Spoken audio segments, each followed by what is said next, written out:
69 South. 69 South. 69 South. Welcome everyone to Podcast 69 South, where we cuss and discuss true crime, cold cases, current events, and hot topics, along with our state of society today. This is your trigger warning. Our podcast content is produced for adult listeners 18 years of age and older. We discuss situations that may be offensive and triggering to some listeners. Sit back, relax, and enjoy. Welcome to 69 South Daily. I know we missed a couple days. We had a little technical difficulties. We was waiting on the verdict on the Richard Allen Delphi murders trial, and it just came in.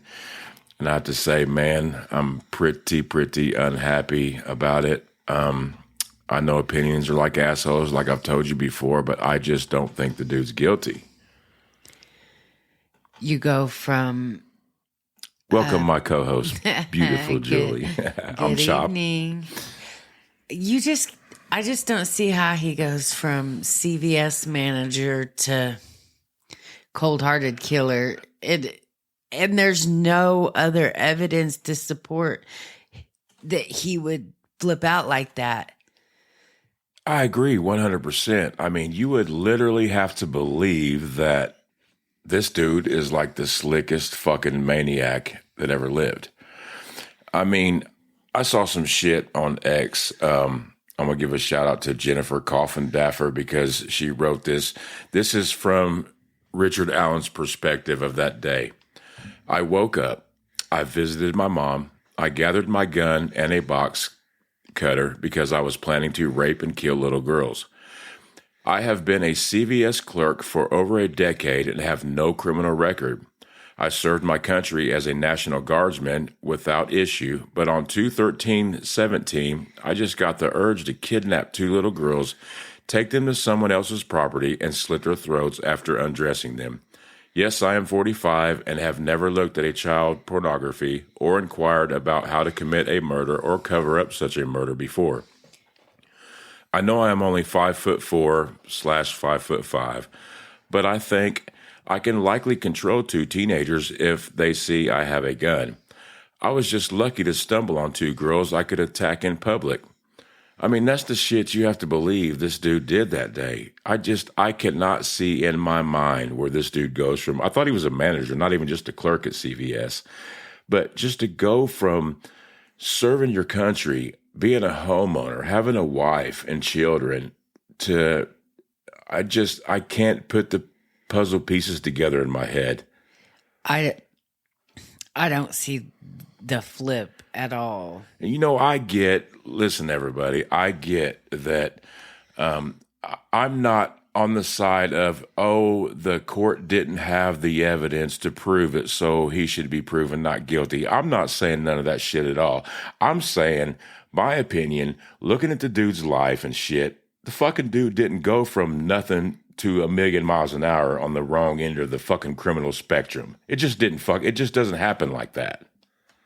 Yeah. I mean, I know there's those 1% cases of maybe a straight and narrow person losing his mind and killing somebody, but two little girls and say you're going to rape them, which there was no sexual abuse done to them. I just don't feel like justice has been served.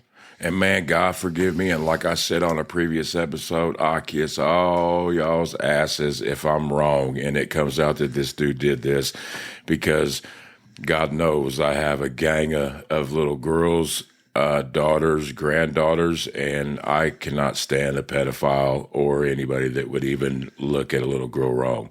So I'm on that side of that spectrum, on the other side of this shit. But I just don't see it, man. You feel like the person who did this got away with it. Absolutely, I do. Absolutely, I do. And I feel like they've been torturing this poor dude since he's been put in a maximum security prison. Westfield, I mean, come on, man. He wasn't the only one that confessed to these murders. He sure wasn't, and I'd like to get into that. Elvis Fields. Yep, Elvis Fields. Elvis is in our building today because I'm going to talk shit about him. I hadn't heard too much about this man, but what I have learned is very shocking. And I was seriously hoping somebody was going to tell me this was some internet bullshit. But I really don't think it is. It was in that Frank's motion that that Richard Allen defense attorneys had filed. Explain to us what a Frank's motion is. Okay, so a Frank's motion or a Frank's hearing is a legal proceeding in a criminal case where you can traverse a search warrant. Traversing a warrant means that you challenge the truth of the information that is used to support it. So basically, they're protesting the probable cause affidavit that they issued to get the search warrant to search Richard Allen's home. Yeah, like a Frank's motion is a legal document given to the judge, like a motion, and it sets forth the defendant's request for a hearing and the specific challenges that they had with those type of search and seizure warrants. Oh, so basically what you're saying is the sheriff bullshitted the judge to even get the search warrant to go through Richard Allen's house in the first place. And people only know that they only had Richard Allen on their radar because he volunteered himself to go down there and offer any information that he might have seen because he was around the area that day. On the trail that day. And, you know, I bet you if anything else happens in that community and somebody says, oh, did you guys see anything? I bet you they ain't going to have one witness. Hell no, they're going to be like, fuck, no, I wasn't there. I guarantee it. Yeah, and I just can't wrap my mind around him killing these girls and then, hey, let me run to the police station and tell them I was there. Yeah. Bridge guys, smidge guys, what I say. But back to this Elvis character. Now, there's a thing in the court where the reason the jury didn't hear about this Elvis character, and this Elvis character, by the way, he confessed to his sister and knew some shit about the crime. He's a mentally challenged dude. But there is... She had to get a hold of her friend through the Department of Homeland Security and told her what her brother Elvis had told her so that she could get in contact with somebody at FBI or a detective. Like, she tried to go tell the police this, but they weren't listening to her. Right. And the reason that the jury didn't hear it is because some kind of emotion that wouldn't let the defense offer up an alternative theory of the crime, which is bullshit. And they also had the odinist theory of the crime that they couldn't talk about. Which I believe was bullshit too, in my opinion. Honestly, I think what happened to the girls is they were talking to somebody on the Snapchat on the phone of some sort, and they went there to meet or hang out, and it just went real bad for them. I just cannot wrap my mind around this, man. I'm pissed off about it, really. I feel bad for Abby and Libby's families because, you know, just because these jurors convicted him doesn't if he didn't do it, he didn't do it. No, it don't mean shit. And that's another thing I wanted to say is what pisses me off is, you know, you go on the internet and you can look long enough, you're going to see whatever in the fuck that you want to see on there. There's been a lot of people jump on the innocent bandwagon, which I've always been on it, man. I've never thought this dude was guilty of it. God forgive me if I'm wrong. If I said it once, I'll say it 100 times. But, you know, the jury come back guilty, so everybody's like, oh, thank God, you know, thank God, it's over with. He must have done it. These 12 people found him guilty. Well, these 12 people were under a lot of fucking pressure, man. These 12 people were part of that community out there, and this case has been haunting this state and that community for years now. And I understand the pressure and shit that they was under, man, but just, you know, everybody to cheer for this dude being tortured and shit, I just don't get it. I don't get it. It's like they found him guilty. He must be guilty. Bullshit, man. I know, but God forgive the jurors because in their mind, they just wanted to do the right thing. And I bet you they couldn't get over the confessions. I bet not. I bet you in their hearts and their minds, something, you know, that they seen or they heard You know, because they're going in there and they're really wanting to do the right thing. In my mind, you know, if he's not the killer, they're going to not guilty because they want to find the real person that done this. And I get that 100%. And another aspect of this whole thing is in my mind and in a lot of other of our listeners' minds that if they were to find Richard Allen not guilty, then the case would have pretty much went dead because the cops and the prosecutors were dead set on finding Richard Allen guilty, that they wouldn't have done a fucking thing to try and find the real killer. They would have been like, we found him and y'all didn't convict him, so fuck it. That's how I feel about it. So they were definitely under a lot of pressure. I would love, if any of you jurors are out there, man, and you want to speak up to your point of view on this, please get a hold of 69 South Podcast. We would love to hear your point of view on this shit. And we'll keep your identity absolutely anonymous if you'd like to. I mean, I think if I was a juror, I wouldn't want people to know my identity. I'm a private person, though, so, I mean, I wouldn't want people to know who I was. It's a whole messed up situation, man. It really is because, you know, them two baby girls deserve justice. 100% without a doubt. I don't think anybody got justice today. Maybe the families are happy because there's closure, and I get that. But is there really? You think in their heart they really think this guy did it, even with the evidence and him being doped up on Halidol and not confessing until he was sent to this maximum security prison and then forced to take Halidol for months, and then these confessions start coming out. I mean, do you really believe in their heart that they're not doubting all of it? I don't know. I tell you what, I would love for Abby and Libby's family to get a hold of us and tell us what they think, man, because at the end of the day, that's who I'm really rooting for, and I don't think any of them got justice today. I really, really don't. You know, the only thing that I think they convicted him on was, the confessions, where I think was bullshit, man. You torture a little bitty-ass dude like Richard Allen, 5'4", in a prison with monsters in there, you know what I mean? There's monsters in there, in that prison in Westfield. You can make a little dude do anything you want, say anything you want, confess to anything you want. And I'm not saying this is what happened. Out of fear, absolutely. Out of plumb craziness. The dude was working at CVS. He went from that to eating paperwork and rubbing shit on himself. I mean, you don't think they could have made him say some shit? You know what I mean? You want to eat, dude? You want to quit getting tortured? Here, just say this shit on the phone.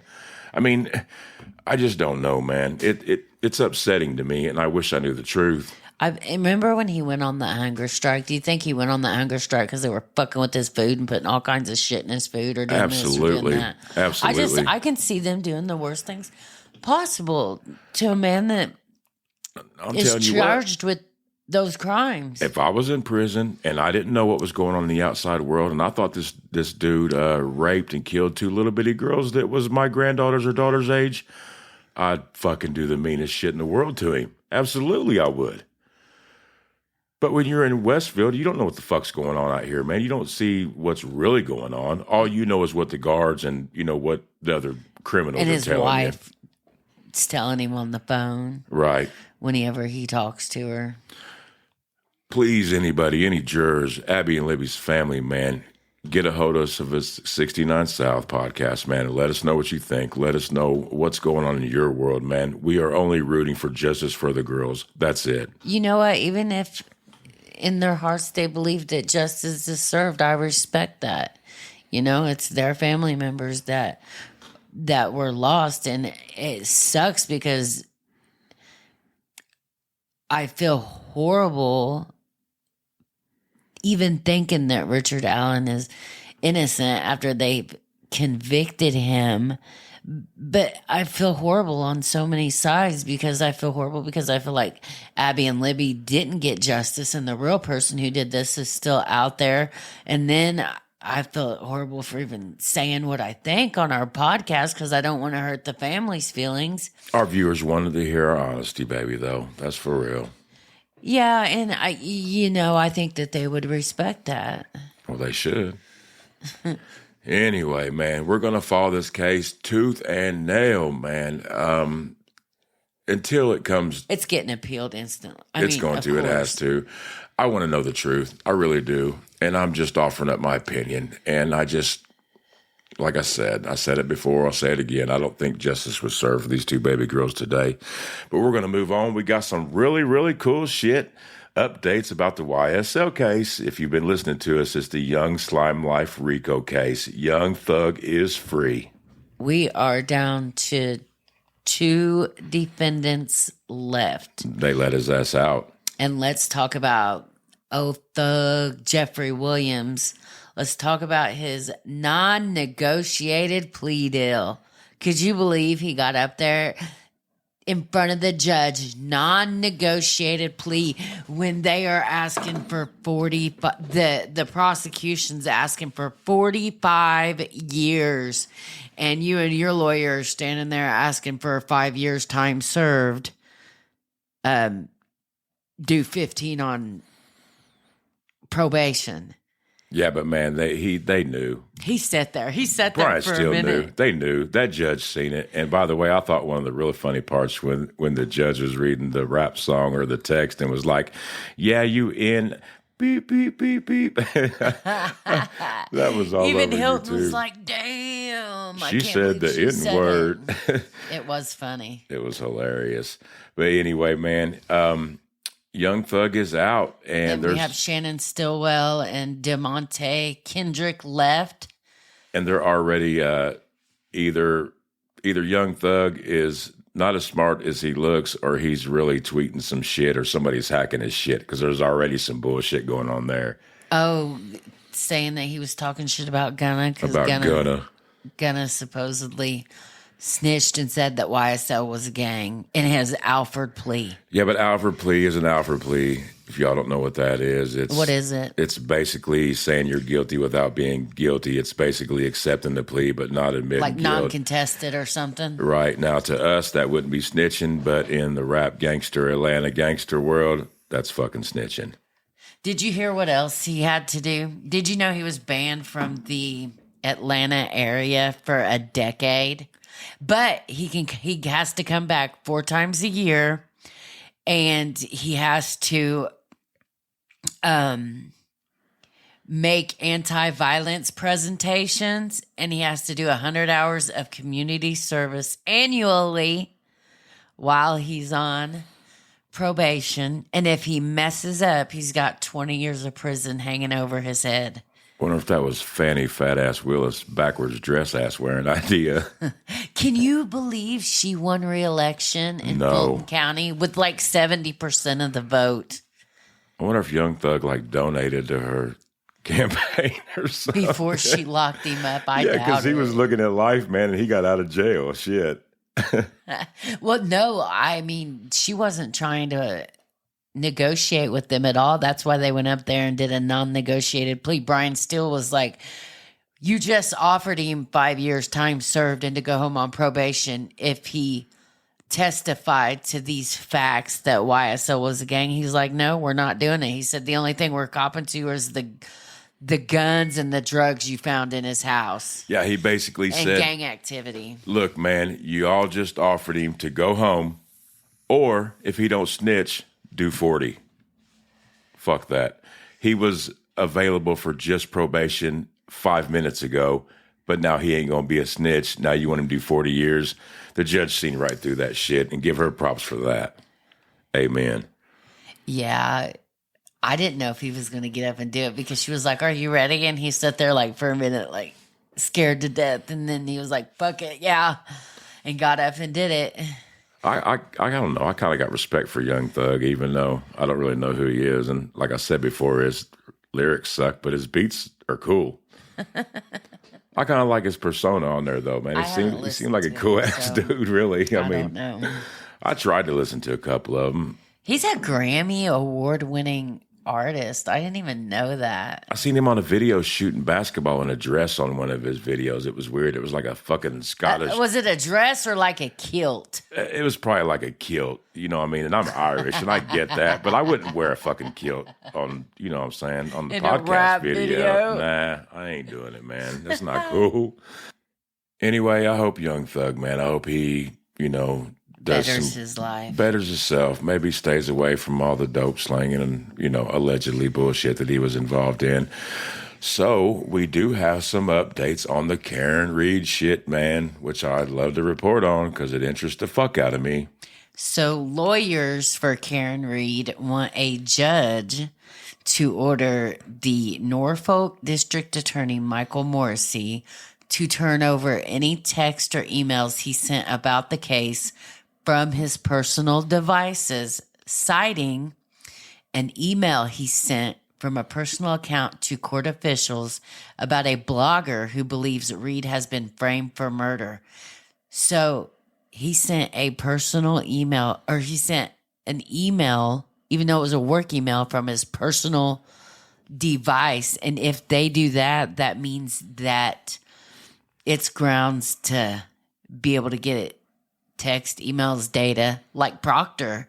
Remember how his text came to light? Because he used a personal cell phone and the FBI had got a warrant for that information. The balloon knot text. Yeah, I remember those. So in a motion filed last week in Norfolk Superior Court, Reed's lawyers said they are seeking all communications that Morrissey made from his personal email or cell phone about the case, including but not limited to any communication with witnesses and court staff. As they should. As grounds for this motion, recent reporting corroborated by documentary evidence demonstrates that D.A. Morrissey used his personal email address to communicate with Stoughton District Court personnel and judges. This is what the filing said. Now, such communication is contrary to the basic values of fairness governing litigation under our adversary system, the lawyers wrote. And then Morrissey's spokesperson declined to comment since the case is pending. So her lawyers are filing all kinds of motions, and they got that new prosecutor, and they're due to go to retrial on January 25th, I believe. Sweet. Nothing sweeter than a Reed retrial. I like that shit. I think they're going to get her not guilty on this next one.